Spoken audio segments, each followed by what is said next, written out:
It's the expectation that something should get crazy.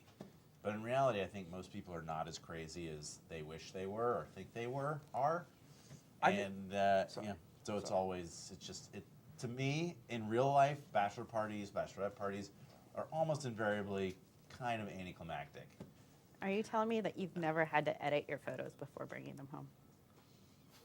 Yeah. Oh, I know. I've never had like a super crazy I know one bachelor that you party. edited. You do? Yeah, with my brother. that was a bachelor party. I know, that wasn't even a bachelor party. I would like to know how, because I don't even thought about this. When was the bachelor party like invented? Wait, it's not. It's a new thing, right? I'm not I don't sure. think so. Is something No. Hollywood made up? No. Your grandparents went to a bachelor party? No, but I think it's like Greek. Stag parties. Yeah, it's like a Greek. No, it's I'm sure it's an old Yeah, like that's what I'm European saying. tradition of some sort of like Athenian. just celebrating like Cyprus thing. like manhood or something. But in this story, it's every bride's nightmare. In this What- story? Yeah. It's the bride's nightmare Yeah, of her yeah. groom right, not no, showing up Here's at the wedding. Here's And the thing. It would be, I think, a worse nightmare for a bride is if the groom goes out and like screws a bunch of hookers or something. In this case, like We don't know what happened. We don't. Nor does she.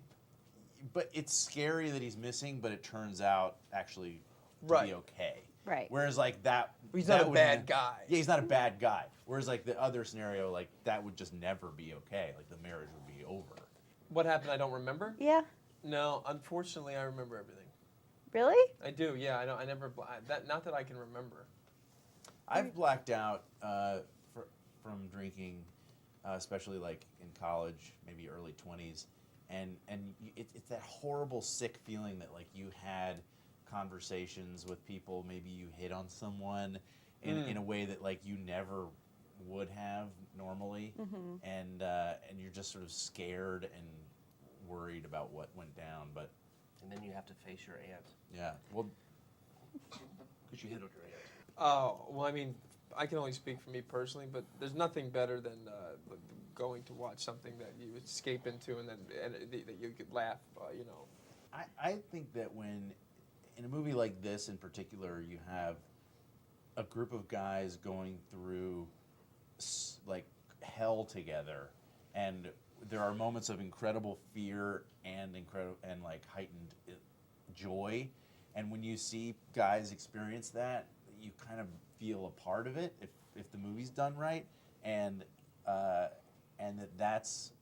that's a really fun thing to experience with characters in a movie, and hopefully we accomplish that. But like I think it's just those heightened emotions and bonding that happens. It's a great story. I mean, it's like ultimately comes down to telling a great story, and it's just it's a really funny story that's a mystery that keeps you guessing as an audience member. So if it's done right, this setup for this movie is perfect. I mean, for me, it was totally surreal. I mean, growing up with Mike Tyson, was probably one of the most famous people in the last 50 years. Like, there's maybe like 5 people that are as famous worldwide as he is, and to be literally doing a scene with him and then watching him be so close to him actually hitting somebody, or feigning hitting somebody, it was incredible. It's one of those lessons that you never stop learning in life, which is just that like people are actually just people most of the time, and to meet him and have sort of expectations or whatever about what he might be like, he's actually just a guy, and turns out he's pretty playful and funny, and I don't know. And what a life he's led. I mean,